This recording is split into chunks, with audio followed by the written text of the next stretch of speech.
Assalamualaikum warahmatullahi wabarakatuh.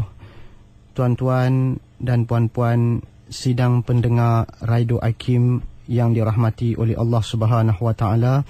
Pertama sekali saya ingin merafakkan kesyukuran kehadrat Allah Subhanahu wa taala kerana dengan izinnya saya dapat lagi insya-Allah bersama-sama dengan tuan-tuan dan puan-puan pada malam ini untuk meneruskan perbicaraan kita tentang hadis 40, iaitu hadis-hadis yang telah dihimpun oleh Syekhul Islam Al-Imam An-Nawawi di dalam kitab beliau yang terkenal. Terlebih dahulu saya ingin mengucapkan berbanyak-banyak terima kasih kepada pihak penerbit iKIM Radio, Ustaz Syafiq Zulkifli atas memberikan ruang untuk saya sama-sama berkongsi maklumat dengan sidang pendengar yang dirahmati oleh Allah Subhanahu wa taala.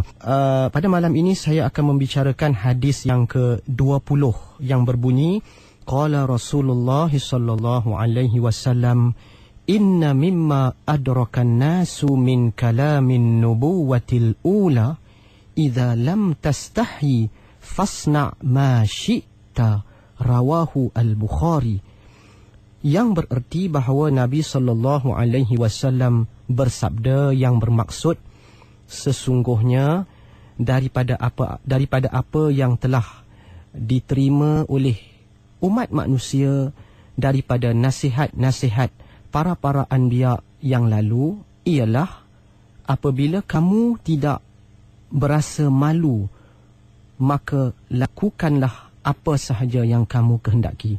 Sekali lagi, apabila kamu tidak merasa malu dan segan, maka buatlah apa sahaja yang kamu kehendaki.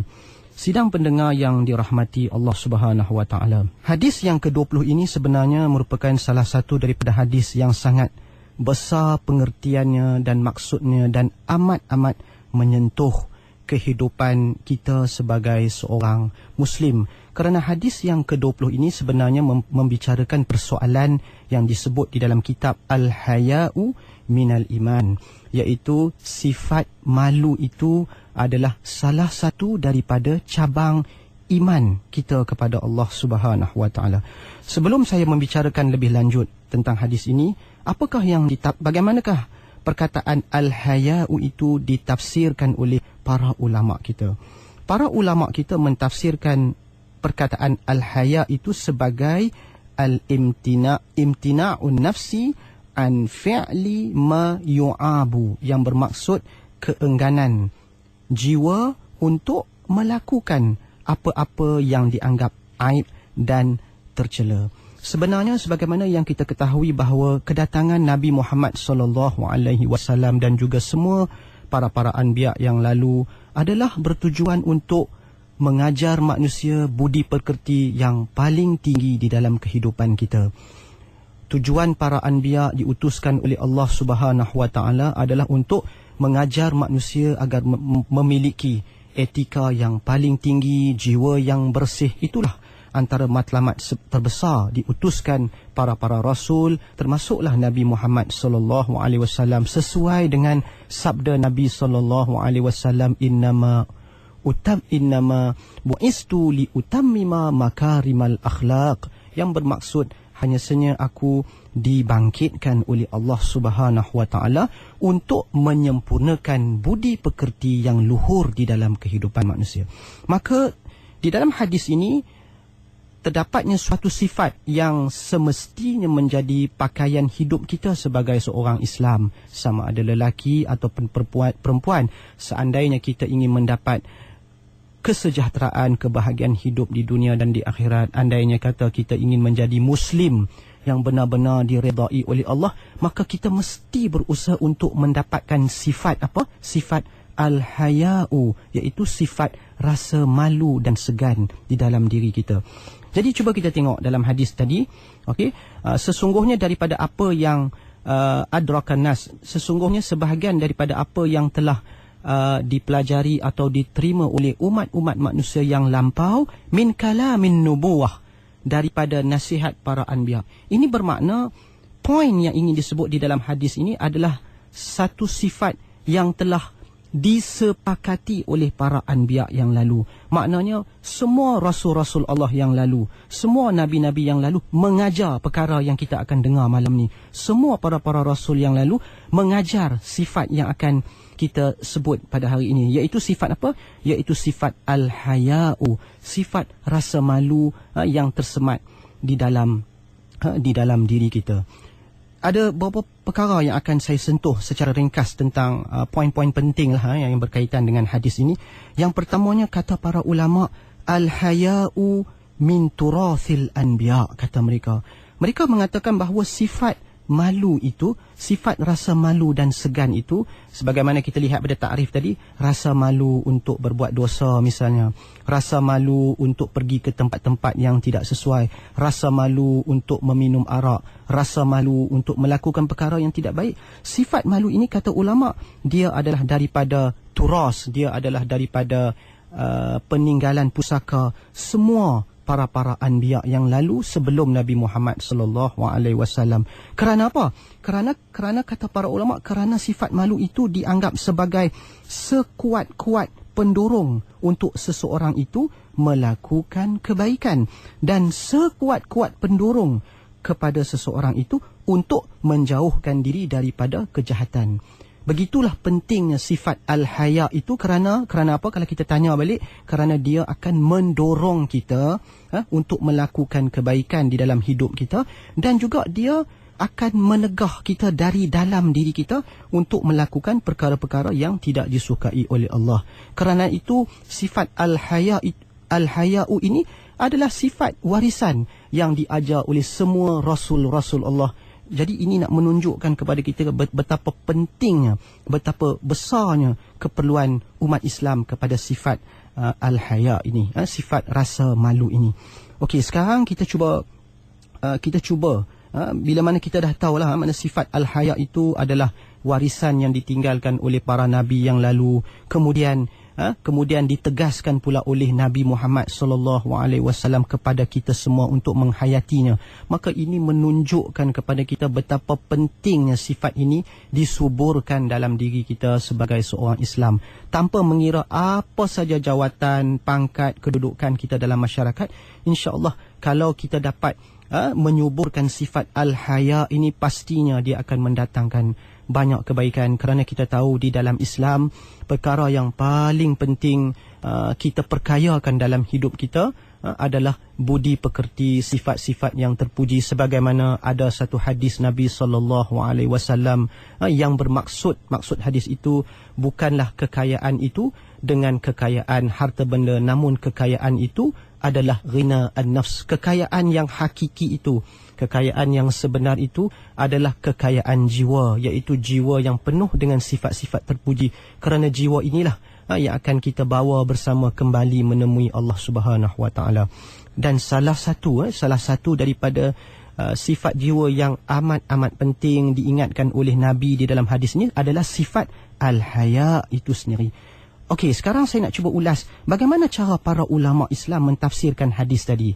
Hadis yang berbunyi idza lam tastahi fasna ma syi'ta. Kalau kita terjemah secara literal translation, secara harfiah, bermaksud apabila kamu tidak berasa malu, maka lakukanlah apa saja yang kamu kehendaki. Di dalam mentafsirkan hadis ini ada dua pentafsiran yang sahih dan muktabar di kalangan para ulama. Para ulama di dalam memahami hadis ini ada dua pentafsiran, dan dua pentafsiran ini adalah sah, adalah benar, dan adalah maksud hadis tu yang perlu kita hayati. Okey, tafsiran yang pertama, ada dua tafsiran. Saya bawa dua tafsiran di dalam perbicaraan kita pada malam ni. Tafsiran yang pertama, segolongan ulama mengatakan ungkapan hadis Nabi, seandainya kamu tidak merasa malu, maka lakukanlah apa saja yang kamu nak. Kata para ulama yang pertama, mereka mengatakan hadis ini sebenarnya merupakan satu tahdid wal wa'id. Okey, hadis ini, kata para ulama, sebenarnya hadis ini merupakan satu amaran dan ancaman yang keras dari Nabi sallallahu alaihi wasallam terhadap orang-orang yang tidak ada sifat malu di dalam kehidupannya. Jadi maksud hadis ni, kata para ulama, idza lam yakun indaka haya'un fa'mal ma syi'ta. Kalaulah tidak ada perasaan malu dalam diri engkau, maka buatlah apa sahaja yang kau nak, maka pastinya Allah akan membalas balik dengan segala keburukan yang engkau lakukan. Jadi di sini kita faham, menurut tafsiran yang pertama, hadis ini memahamkan kepada kita bahawa bila hilangnya sifat malu di dalam diri manusia, maka dari saat itu akan runtuhlah akhlaknya, akan terselahlah segala akhlak-akhlak yang buruk di dalam diri seseorang. Bila berlaku? Apabila sifat malu itu sudah tidak ada lagi di dalam diri kita. Tuan-tuan dan puan-puan yang dirahmati Allah, cuba kita buka minda kita sekarang ni, kita buka hati kita dan kita melihat di sekeliling yang berlaku di negara kita hari ini. Kenapa ada wanita-wanita yang sanggup menjual maruahnya menjadi pelacur, menjual maruahnya menjadi pelacur? Kalau kita tanya balik diri kita sekarang ni, kenapa? Tentu jawapannya tidak lain, kerana sudah tidak ada lagi sifat malu di dalam dirinya, sehingga dia sanggup menjadi pelayan lelaki yang bukan mahramnya, menjual maruah. Kerana apa? Kerana tidak ada perasaan malu. Saya percaya kalau ada perasaan malu, memang garanti 100% dia tidak akan sanggup menjual maruahnya. Cuba kita fikir balik sekarang ni, dalam semua perkara-perkara jenayah dan kemungkaran yang berlaku di dalam negara kita hari ini, memang dia ada kaitan dengan satu kepincangan dalam diri orang itu, iaitu tidak adanya sifat malu. Sebagai contoh, kenapa ada orang-orang yang sanggup memberi rasuah, menerima rasuah? Kenapa pada hari ini masih ada lagi ketua-ketua majikan sebagai contoh yang sanggup menerima rasuah? Percayalah, kalau dia ada sifat malu, kalau dah dia ada dalam diri dia, kalau saya terima rasuah ni, mungkin 5 tahun nanti pecah perkara ini, pecah tembelang ni, malunya saya kepada anak saya, kepada cucu saya, malu saya kepada semua yang kenal saya. Cuba kita fikir, kalau adalah perasaan malu dalam diri mereka yang memberi rasuah, menerima rasuah, pastinya saya percaya mereka tidak akan melakukan dosa rasuah tersebut. Tapi sekarang ni kenapa mereka buat? Itulah yang saya nak jelaskan tadi, kerana tidak adanya pupusnya sifat malu sebagaimana yang diterangkan oleh Nabi SAW. Begitu juga kita boleh kaitkan dengan banyak insiden-insiden di dalam kehidupan kita. Sebagai contoh yang mudah, hubungan suami isteri. Kenapa masih ada suami yang sanggup berlaku curang kepada isterinya, sanggup mungkin membuat hubungan yang tidak baik di luar pengetahuan isterinya? Memang kalau kita fikir balik, sebab tidak adanya sifat malu, berkhaluat, berzina, kerana tidak adanya sifat malu. Sebab kalau ada sifat malu, tentu dia berfikir 10 kali untuk melakukan perkara-perkara yang tidak baik, kerana ditakuti perkara itu akan terpecah dan tentulah mendatangkan keaiban yang sangat-sangat besar pada diri dia. Sebab itulah kalau kita lihat kepada perkara-perkara mungkar yang berlaku di dalam kehidupan hari ini, orang-orang yang melakukan perkara-perkara yang tidak baik, minum arak di tempat awam misal, itu semua ada kaitan dengan tidak adanya sifat malu. Kerana itulah, tuan-tuan dan puan-puan sidang pendengar yang dirahmati Allah, adanya satu hadis Nabi yang berbunyi, Al-haya'u syu'batun minal iman. Rasa malu itu adalah satu cabang daripada cabang-cabang iman. Maknanya penting sangat sifat malu itu kita suburkan di dalam diri kita, andai kata kita ingin menjadi orang-orang yang sentiasa diredai oleh Allah. Pendek katanya, orang-orang yang melakukan perkara-perkara yang aib ini, sememangnya kita boleh percaya sudah tidak ada lagi sifat malu yang dapat menahan diri mereka daripada melakukan perkara yang tidak baik. Itu tafsiran yang pertama terhadap hadis ni yang perlu kita faham. Ini tafsiran yang pertama. Tafsiran yang kedua ni juga sahih. Betul, tafsiran ni pun ditafsirkan oleh sebahagian ulama. Bagaimana mereka mentafsirkan hadis ni? Ada lain sikit. Dan tafsiran yang kedua ni pun penting juga untuk penghayatan kita. Kata mereka, maksud hadis ni ialah, Iza anta lam tastahi min sani'i amrin au min fi'li la min Allah wala minan nas faf'alhu fa innahu mubahun syar'an wa aqlan. Jadi tafsiran yang kedua ni sangat indah. Tafsiran yang kedua ni memberi panduan kepada kita. Jadi kata ulama, maksud hadis ini, kata mereka, artinya andai kata kamu tidak merasa malu untuk melakukan sesuatu perkara itu, tak rasa malu, tak rasa segan untuk melakukan sesuatu perkara itu, tidak merasa malu terhadap Allah, tidak merasa malu terhadap orang yang melihat kamu. Kalau tak ada rasa malu bila kita nak buat satu perkara, kata ulama, kita bolehlah buat perkara itu. Kerana apa? Itu menunjukkan perkara yang kita nak lakukan itu sebenarnya adalah baik dari segi etika dan agamanya. Jadi bila kita nak buat sesuatu perkara, maksud saya penghayatan dia begini. Kalau kita nak buat sesuatu perkara, bagaimana perasaan kita? Kalau kita rasa Allah malunya saya nak buat perkara ni, malunya saya nak buat perkara ni, andai kata orang ternampak, itu menunjukkan benda yang kita nak buat itu sebenarnya hati nurani kita dah cakap benda tu salah, benda tu tak betul dari segi hukum agama, dari segi etik hukum akhlak manusia tak betul. Sebab itu jangan buat. Tetapi andai kata kita nak buat sesuatu perkara, hati kita lapang, kita nak buat satu perkara tu, kita tak rasa malu pun, kita rasa okey je. Kalaulah ketika aku buat perkara ini, kalau orang ternampak sekalipun, kalau isteri aku ternampak sekalipun, kalau mak bapak aku ternampak sekalipun, aku tak segan, aku tak malu. Maka yakinlah perkara yang kita nak buat itu sebenarnya adalah baik. Sebab tu Nabi kata, apabila kamu, jadi balik pada hadis ini dan dalam tafsiran yang kedua ni, kalaulah kamu tidak merasa malu untuk melakukan satu perkara, tak ada rasa malu dalam hati, fasna' ma syi'ta, maka kamu boleh buat benda tu. Artinya benda tu is okay, benda tu tidak ada tercela di dalam pandangan syarak. Jadi balik kepada tafsiran kedua ni, kita boleh menilai lah dalam kehidupan kita apa saja yang kita nak buat. Misalnya lah, kita nak pergi karaoke waktu malam, kita nak bersembang-sembang kosong mungkin pukul 1 pagi dekat kedai-kedai mana di tengah malam, apa sajalah, tak kisahlah yang kita buat dalam masyarakat kita. Kalau kita rasa kita tak ada rasa malu langsung nak buat benda tu, dan kita tak kisah pun kalau tok guru kita nampak, maka itu menunjukkan benda yang kita nak buat tu insya-Allah is okay, tak ada masalah. Sebab tu tak timbul rasa malu. Tapi kalau kita nak buat satu perkara tu, kita rasa malu sangat hati. Jadi artinya ada sesuatu tak kena dengan benda tu. Jadi panduan dia ialah janganlah kita melakukan perkara-perkara yang dikuasai oleh rasa malu di dalam diri kita. Jadi itulah dua tafsiran terhadap hadis yang saya bacakan tadi. Sebagai pelengkap kepada perbicaraan hadis ini juga, para ulama mengatakan bahawa perasaan malu yang ada di dalam diri kita itu dapat dibahagikan kepada dua bahagian, kata para ulama. Yang pertama, al-haya'u al-fitri. Al-haya'u al-fitri ni maknanya perasaan malu yang dianugerahkan oleh Allah Subhanahu Wa Taala kepada seseorang itu. Jadi beruntunglah kalau ada manusia yang memang diberikan oleh Allah sifat malu secara semula jadi. Sebab sifat-sifat yang baik ini ada ketikanya diberikan oleh Allah kepada seseorang tanpa dia usaha. Memang ada dalam diri dia sifat malu, memang ada dalam diri dia sifat pemurah, memang ada dalam diri dia sifat merendah diri. Jadi ini memang beruntunglah. Ini sifat malu yang diberikan oleh Allah secara semula jadi kepada seseorang. Itu adalah anugerah Allah. Mungkin para anbiya, orang-orang tertentu diberikan nikmat seperti ini. Itu yang pertama. Sifat malu yang kedua pula, kata para ulama, disebut sebagai al-haya'u al-muktasab. Artinya al-haya' muktasab ni artinya sifat malu yang boleh kita usahakan. Sebab dalam Islam kita kena faham semua sifat-sifat yang dicintai dalam mengulas hadis sentiasa berusaha untuk mencapainya.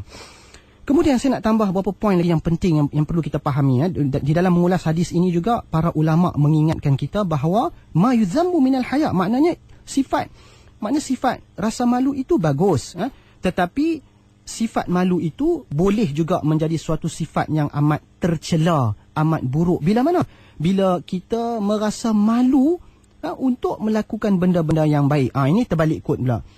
Misalnya seorang wanita rasa malu nak pakai tudung, seorang Muslim rasa malu untuk bersembahyang, rasa malu untuk bersedekah. Jadi ini terbalik kod. Kalau kita rasa malu untuk melakukan benda-benda yang baik, maka ini adalah sifat malu yang mazmum, yang tercela, yang perlu kita perbetulkan balik. Jadi kalau kita rasa malu untuk buat benda-benda yang baik, kita jangan rasa malu. Kalau kita rasa malu nak buat benda baik, ini something wrong. Saya nak cakap sini, ada something wrong yang ada di dalam diri kita, perlu kita repair balik. Kita perlu buang sifat-sifat malu. Kalau kita rasa nak buat kebaikan, teruskan. Jangan kita mendengar bisikan syaitan dan jin dan apa saja kawan-kawan. Kalau kita rasa nak pergi ke masjid, teruskan niat kita. Jangan kita rasa malu. Walaupun mungkin selama ni kita tidak pernah bersemayang berjemaah di masjid, tiba-tiba terfikir dalam diri kita untuk bersemayang berjemaah di masjid, berwirid. Jangan rasa malu. Pergi tunaikan, kerana apa yang terilham dalam diri kita itu adalah petanda-petanda awal sebenarnya. Allah Subhanahu Wa Taala nak melimpahkan taufik dan hidayahnya kepada kita. Begitu juga tuan-tuan dan puan-puan yang dirahmati Allah, di dalam membincangkan hadis ini, para ulama menyebut suatu sifat yang berlawanan sepenuhnya dengan sifat al-haya ini, iaitu sifat al-wiqahah kata dalam bahasa Arab. Al-wiqahah ini cara untuk terbuka amat-amat dikeji di dalam Islam. Dan bagi orang begini, kata para ulama, tidak ada cara untuk menghukum mereka melainkan dengan hukuman hudud yang keras. Barulah dia boleh terima pengajaran. Okey, barulah dia sanggup untuk memberhentikan perlakuan-perlakuan buruk tersebut. Jadi tuan-tuan dan puan-puan yang dirahmati Allah, berdasarkan secara ringkas apa yang saya huraikan tadi, jelas menunjukkan kita bahawa sifat malu ini adalah sebahagian daripada sifat yang terpuji, yang seharusnya kita suburkan. Kita kena renung balik dalam diri kita, ada tak sifat ni dalam diri kita? Kalau agak kurang, kita kena cuba untuk menyuburkan kembali. Mungkin ada dua poin yang saya nak rumuskan dalam perbicaraan tentang hadis yang ke-20 ini, yang amat mendalam sekali pengertiannya untuk kehidupan kita. Yang pertama, hadis ini menunjukkan kepada kita bahawa perasaan malu itu adalah kebaikan sepenuhnya. Perasaan malu itu tidak mendatangkan kepada diri kita, melainkan kebaikan semata-mata. Ini bermakna barang siapa yang lebih besar perasaan malunya, maka lebih besarlah kebaikan yang ada dalam dirinya. Dan begitulah sebaliknya, waman qalla haya'uhu qalla khairuhu, kata ulama. Barang siapa yang sedikit rasa malunya, maka sedikitlah juga kebaikan yang ada dalam diri dia. Itu poin yang pertama yang perlu kita ingat. Pentingnya perasaan malu itu kita suburkan dalam diri kita sebagai seorang Islam. Dan yang kedua juga, kata para ulama, pengajaran penting daripada hadis ini, iaitu la haya'a fi dirasati ahkamiddin, iaitu dalam kita membincangkan perasaan malu ini, tidak ada perasaan malu untuk kita belajar ilmu agama, untuk kita mengenal kebenaran, untuk kita menegakkan kebenaran. Dalam usaha kita untuk memperdalamkan lagi ilmu agama sebagai contoh, dalam usaha kita untuk melakukan kebaikan, maka jangan sekali-kali kita merasa malu. Kalaulah kita merasa malu untuk buat kebaikan, so itu ada sesuatu yang tak kena, kita kena perbetulkan balik. Pendek kata, dalam nak melakukan perkara-perkara yang bersifat kebaikan untuk membina semula kehidupan kita yang mungkin tidak begitu memberansangkan, untuk membina kembali kehidupan yang baru, nak membuka kembali lembaran yang baru dalam hidup kita. Mungkin selama ini banyak kesilapan yang kita dah buat, mungkin dah 10 tahun kita tak semayang, selama ini kita banyak melakukan maksiat, maka kita jangan sekali-kali merasa malu untuk melakukan. Kita terus menerus bermujahadah, melakukan benda-benda yang kebaikan dengan kita mengenepikan rasa malu itu, sesuai tuan-tuan dan puan-puan dengan firman Allah. Cuba kita lihat firman Allah di dalam surah Al-Ahzab ayat 53. Wallahu la yastahyi minal haq. Apa maksud dia? Dan Allah tidak sekali-kali merasa malu untuk menyatakan kebenaran. Jadi Allah SWT bagi tahu dia tidak merasa malu untuk menzahirkan kebenaran itu kepada manusia. Dan begitulah juga maksudnya yang kita perlu belajar ialah kita juga jangan rasa malu apabila kita nak melakukan benda-benda yang bersifat kebaikan. Jadi sifat malu ini adalah penting. Secara ringkasnya, sifat malu ini adalah penting, dan dia pastinya semakin subur sifat malu itu, maka semakin ia dapat memacu kita untuk menjadi Muslim yang cemerlang, yang mumtaz, yang diredai oleh Allah di dunia dan di akhirat. Semoga Allah SWT menganugerahkan sifat malu kepada kita semua dan menjadi sebahagian daripada pakaian hidup kita sebagai seorang Islam. Saya rasa setakat itu saja yang dapat saya ulas hadis yang ke-20 pada malam ini. Mudah-mudahan dapat memberikan sedikit sebanyak ilmu yang berfaedah kepada kita semua. Saya memohon ampun dan maaf di atas segala kesilapan bahasa dan pertuturan. Aqulu qawli hadha wa astaghfirullah li wa lakum. Wassalamualaikum warahmatullahi wabarakatuh.